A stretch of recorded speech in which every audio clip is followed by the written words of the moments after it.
So today I'm going to take you through how I read pretty fast. This is coming from someone who can read 6 300-page books, like YA 300-page books, in a day. I know some people aren't going to believe me that I can read that fast. It's just, I can't explain it. That's just how I read. I have a lot of time on my hands too, so there's that. So one thing I do is I read in sprints, whether it's timed or page counts. I tend to do 100-page counts, so every 100 pages, the closest there is to a chapter. So if I get to 100 pages, but the chapter ends on 103, that's where I'll end. That sort of helps me sit and focus and say, I have a goal. I'm very goal oriented. I have a goal. I'm going to stick with it until I hit this goal.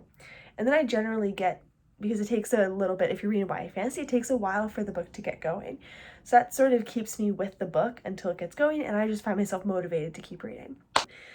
And then I don't look at my phone while I'm doing the sprints. I don't look at my phone while I'm reading. Like if I feel really, really compelled to, I'll just do like a quick notification check. I won't actually open the lock screen, which really helps me not get sucked into that, like scrolling on Instagram, checking out my messages, refreshing the page, looking at everyone's stories, all that stuff. I highly recommend knowing if reading with background noise or no noise helps, because I have a hard time focusing when it's dead silent. So I have like classical music going on, or like a TV show in the background. But for some people, they can't read if there's noise. So you need to find that balance and find what works best for you.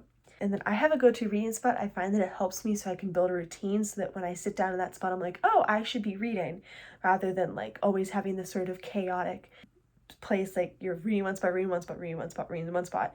And I like to build it into routine. Like when I was in elementary school, I would read half an hour before I went to bed. Now sometimes I read early in the morning when I wake up.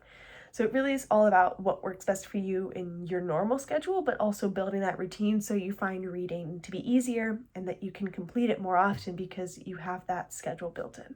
Hope that helps. Bye.